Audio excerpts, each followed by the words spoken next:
Welcome back to another slideshow video. This one is white liberals will not save America.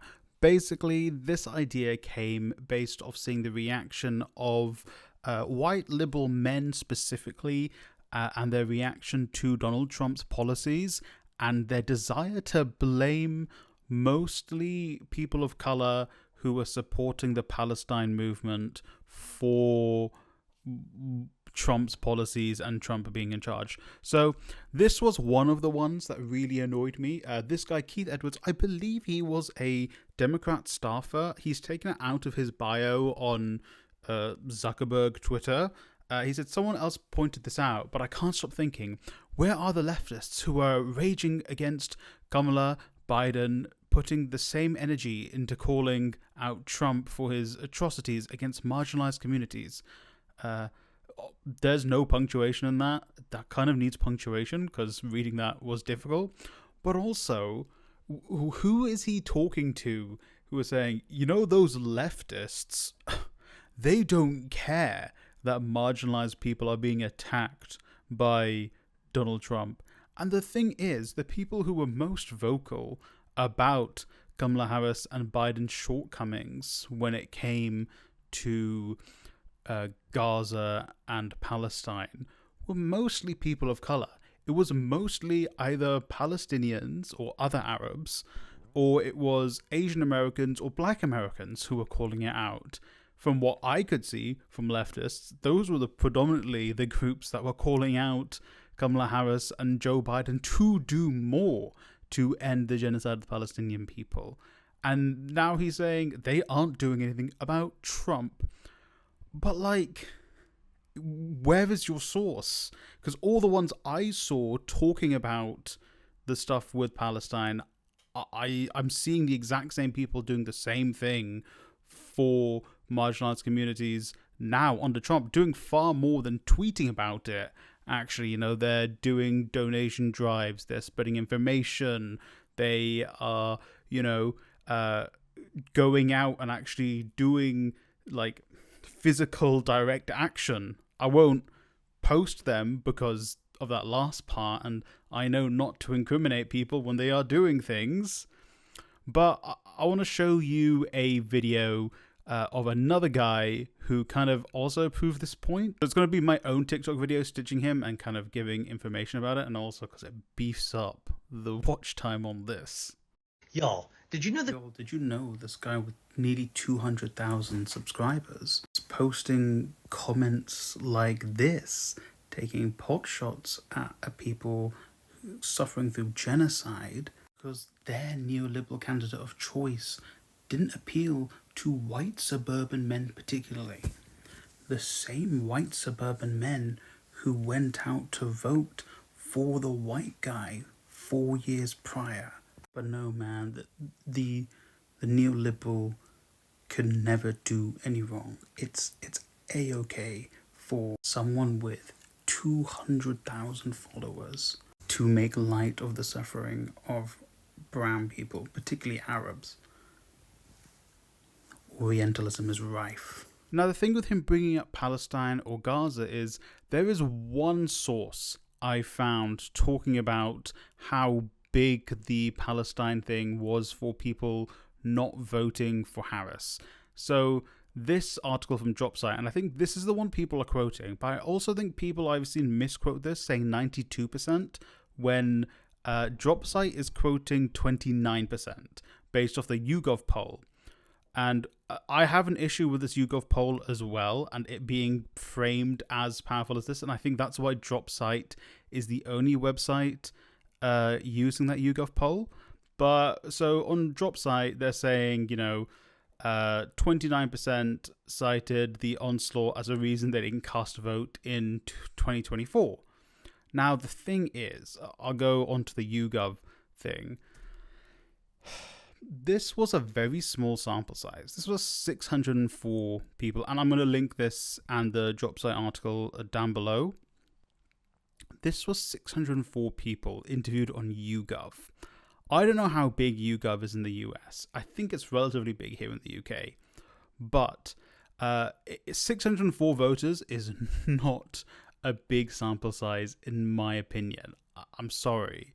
For the entirety of the United States, 604 voters, that is less than exit polls. We'll talk about exit polls later. But this is looking at the top issue for voter choice. And it's got like immigration, it's got healthcare, abortion policy, Medicare, and ending Israel's violence in Gaza. Now, this was just to show you kind of the sample size and stuff. This is the one we're looking at mostly. This is about people who... This is all interviewing 604 people out of, I believe, the 19 million or so who voted Biden but didn't vote Harris. So I think it's less than 19 million. That was just the total people who didn't vote. Now, this is the important context, because this is saying 36% of the people that they, sampled, so 604, voted other because of Israel's violence in Gaza as their top reason. So it is 36% of the 168, basically. That's their weighted N, and they have an explanation for that in the actual article, so you can go off and read that. So the poll, you can go off and read that. So it's actually very small based off of the sample size, which is why I was like, well, it's not a great sample size for you to actually explain that, which is why this drops our article, even though I think it's in good faith. Just the YouGov polling, and I've done YouGov polling, and it's I think a lot of people just click in YouGov polling to get through, and I know that's why they have the margin of error and the weighted N. But this isn't a big sample size. Now I'm going to show you another video of a guy who basically embodies the racism point I brought up, and oh god, this is a longer video. It's about 3 minutes, but see what I mean.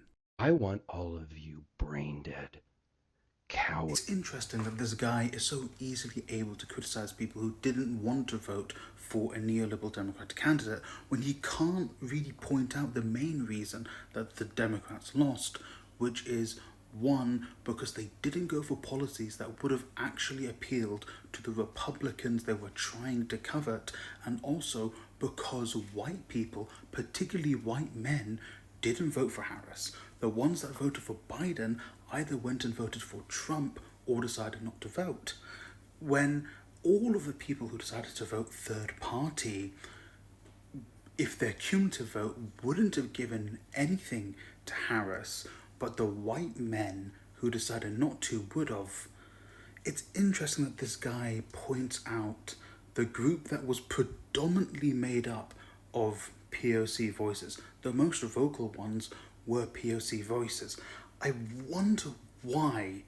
I wonder why he didn't start that video with, if you are a white man, particularly a white suburban man, because I believe it is white suburban men which were the biggest flip from Biden to Trump, or from Biden to not voting for Harris. But it's interesting, he specifically goes for the group that was mostly made up of POCs, or at least visibly POC.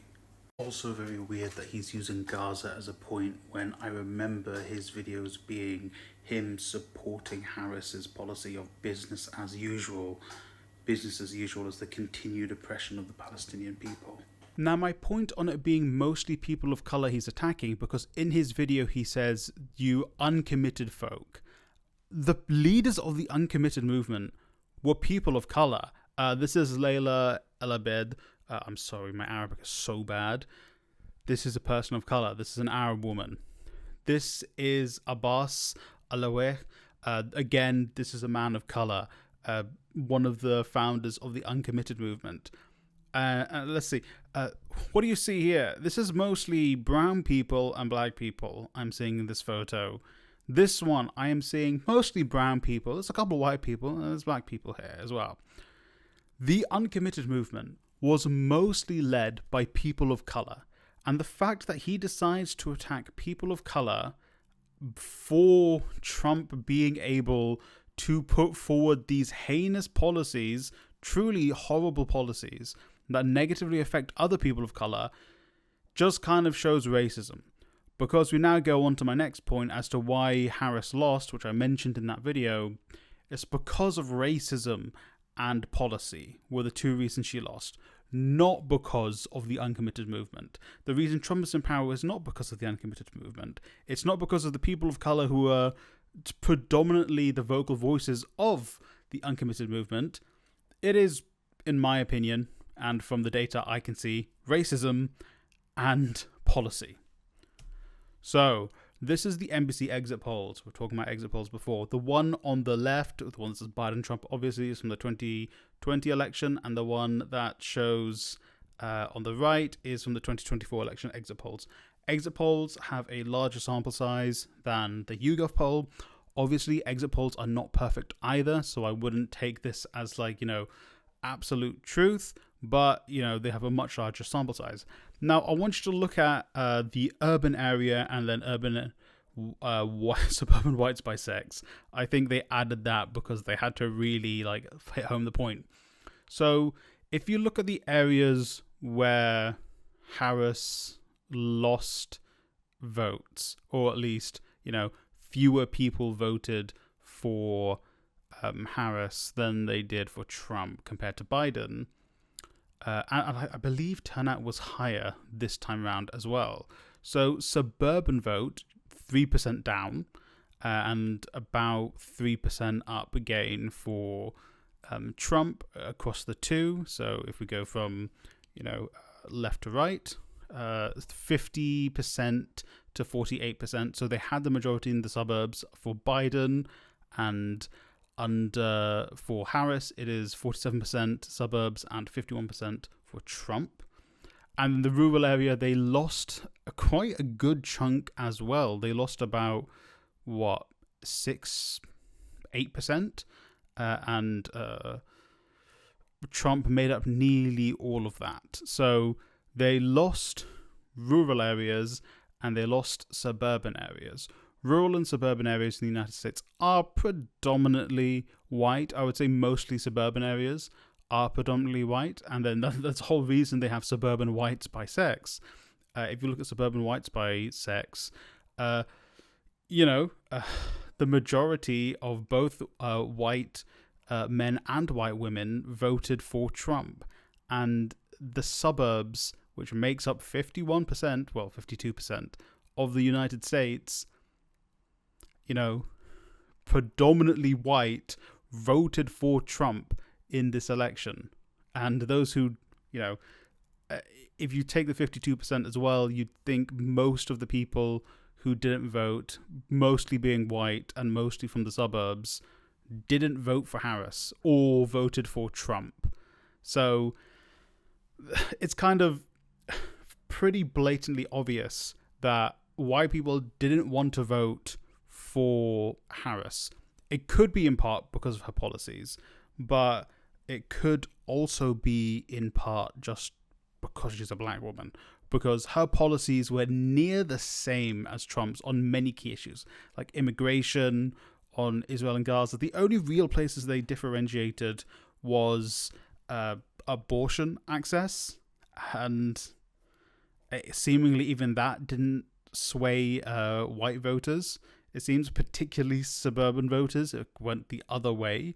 But things like immigration and tackling drugs and prison, the use of prison, the use of fossil fuels, they were very similar in terms of both candidates. And you can see when they were both very similar, they decided to go for the white guy because, probably because of her race, they thought, well, these people have the same policies. Why don't I just vote for the white guy that I know is going to implement these horrible policies instead of the Blasian woman who is probably going to implement these horrible policies, but she's not a white guy. And now, so that's the race point. I think you're seeing a lot of white people, especially suburban white people, didn't want to vote for Harris. So they either didn't vote or they swapped their vote to Trump. And you're kind of seeing why I don't get why these people are blaming POCs, because they will say the uncommitted, they will say the leftists, but these people were all majority black or brown people, But they won't say that. They'll just say the leftists, the uncommitted ones. And I'm like, what? And this guy in particular in that second video annoyed me more so because I didn't go off to watch his other videos, but people were saying to me, oh yeah, his follow-up videos are just him like attacking people's appearances when they criticize him, being like, oh, of course you look that way. You look like you live in a closet. And I'm like, you have 1.5 million followers. Is that what you're doing?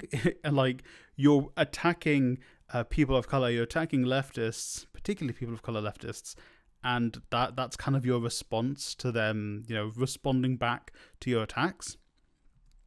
Now, on the policy point, it's very clear that Americans actually support progressive policies. I've got 3 data points for this. This one's from 2001, so there's some more COVID-related stuff. And you can see additional COVID relief was important. I think also COVID relief things like stimulus checks were actually pretty important for support for actually the Trump campaign, because, people being given those $4,000 actually could have been life-changing money for some Americans. That's how poor Americans are. That's how much they're struggling. The £4,000 actually was very, very helpful for a lot of them, and maybe part of the reason maybe some of the poorer people, maybe in the rural areas, because there are large parts of rural America that are poor, or even urban areas, who decided to go towards Trump. But that's more conjecture on that point. But even like mask mandates, they were in support of. Police reform, they were in support of. Majority-wise, it's about 60%. $15 minimum wage, again a majority. Green policies and defunding the police, obviously less so. It's kind of more in the middle ground. I think that's because there's a lot of propaganda again about green policies, and it kind of is reflected in Trump's policies on this, and even Harris's policies as well on this. And defunding the police, I don't think people understand what defund the police really means, and the messaging around that might need to improve if you really want to get any headway on that in the US. Then, even on this is from last year, talking about, genuinely, you're seeing all sides of the political aisle supporting taxing rich Americans and corporations more. I think we're seeing this in the UK as well, where the Labour Party have decided to allow non-doms free reign when it comes to not paying their taxes, and they're actually trying to punish poorer people in the UK. And so, that's why I don't like the Labour Party. They've moved to the right. But here, they're saying, basically in this, that rich people are more responsible for, taxes being fudged in the US. Like, people think tax is bad here in the UK. Like, it's bad in the US because mostly it's poor people who have the heaviest burden when it comes to tax, or poorer people, I would say. And even Republicans agree, 45% compared to 55%, who, for the 55%, think rich Americans and corporations pay less than they should, and they are more responsible for the amount of tax so that general Americans pay, instead of it's actually poor Americans and who have subsidies or benefits, as we call them in the UK, are the reason for the increase in tax payments. So even Republicans are seeing that a harsher tax on the rich, or a what we would call a more progressive tax policy, would be better and would help people. And it's not actually poor people living on benefits and subsidies that are impacting their lives negatively.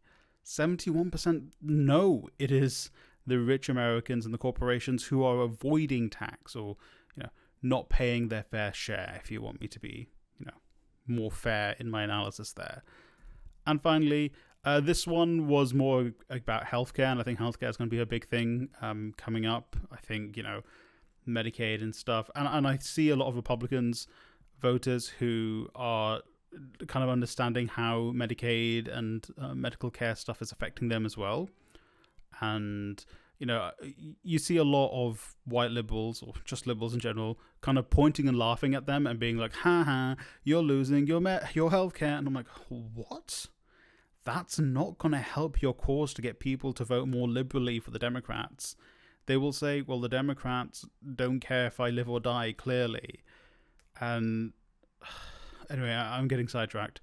So even Republicans, are in favor of, I believe the Senate, or at least Medicare, to negotiate lower prices for like key drugs. This would be stuff like insulin would be a key drug, and extending a $2,000 cap on prescription drugs.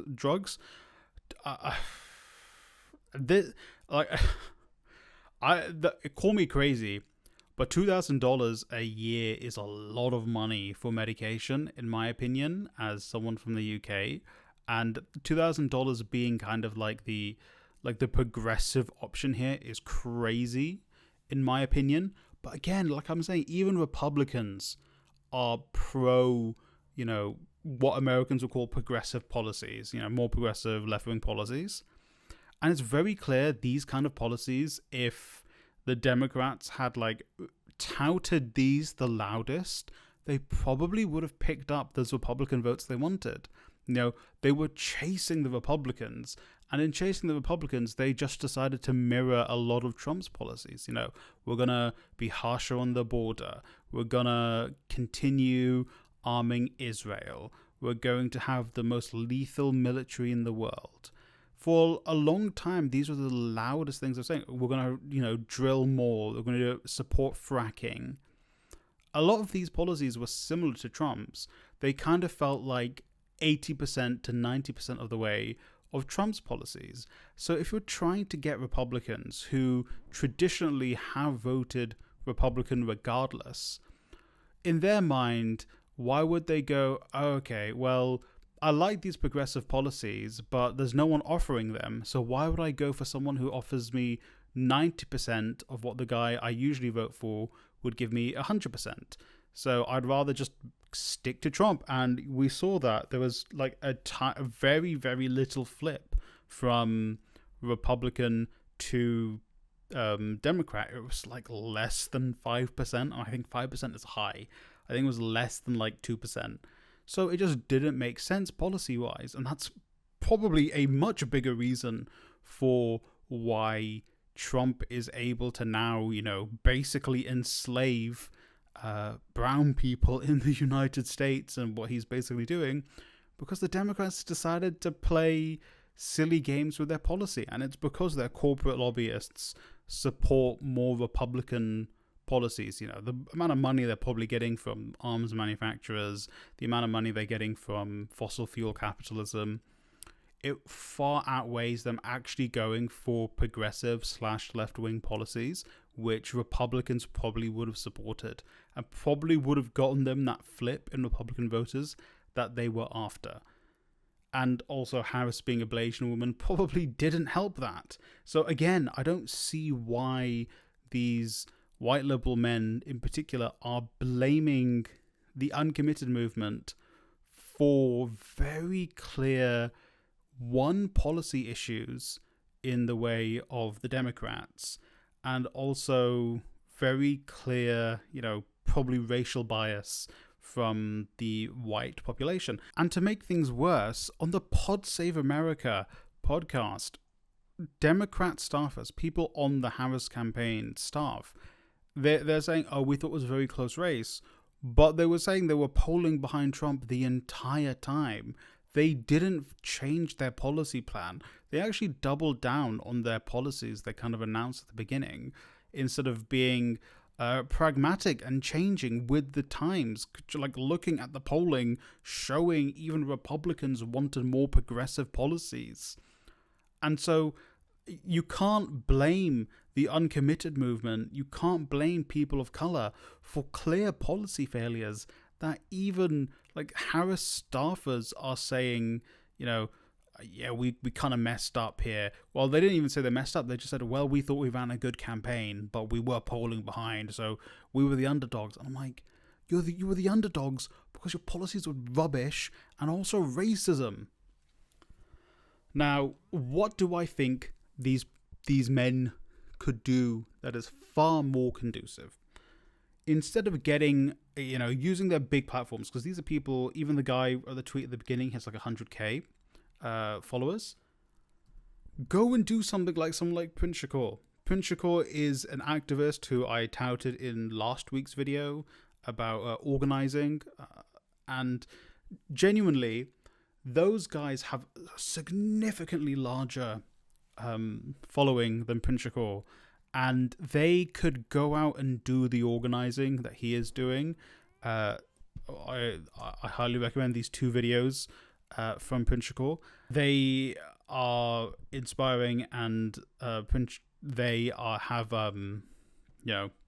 they've really helped me as well. And to be honest, those guys from those videos earlier don't even need to do what they are doing. They don't even need to, post videos about their activism. Even I, as an individual, I don't even expect anyone to be doing what Prince Shakur did, posting about their experience as an organizer. Not even like this video, Why I Resist, actually does show footage. I'm not sure, and they kind of tell their story. They don't give too much information, and I, as someone who's done some organizing, I don't think you should do that either. You shouldn't give information about your organizing, but if you can encourage people to actually get into organizing, do that. I don't think as an organizer you should, especially on a public platform, talk about what you're doing, especially if you're working with smaller groups who might come under more pressure from, say, the police or something, especially if you're living in America at the moment, or even here in the UK with the Met Police and their treatment of organisers is horrible.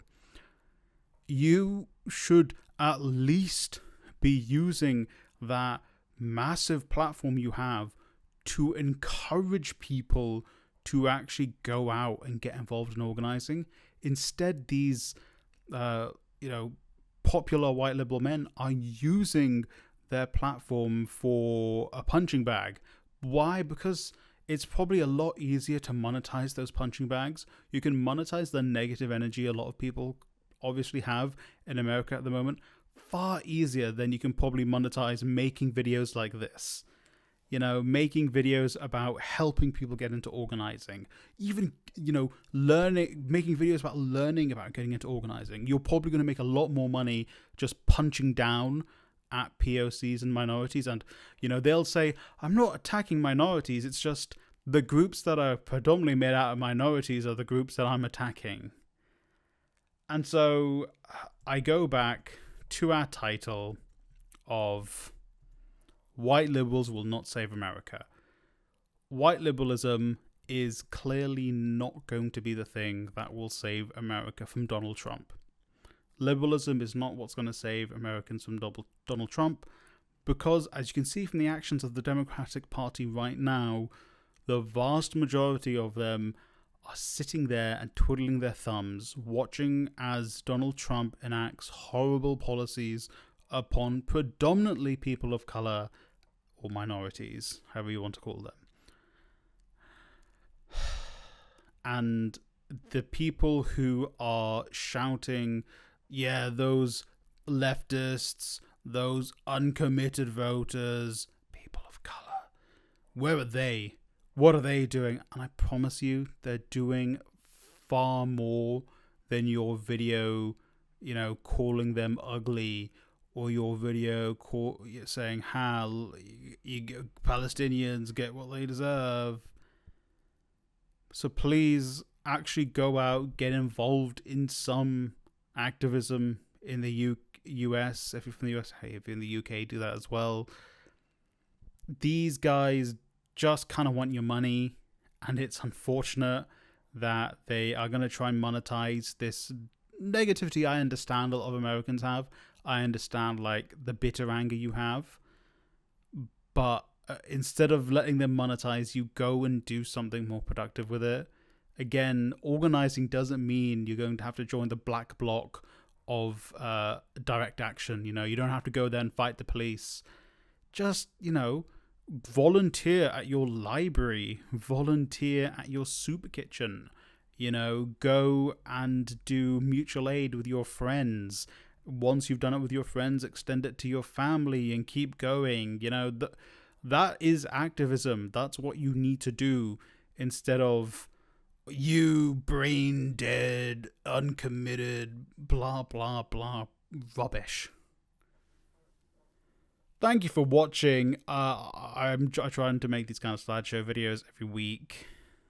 Let me know down below.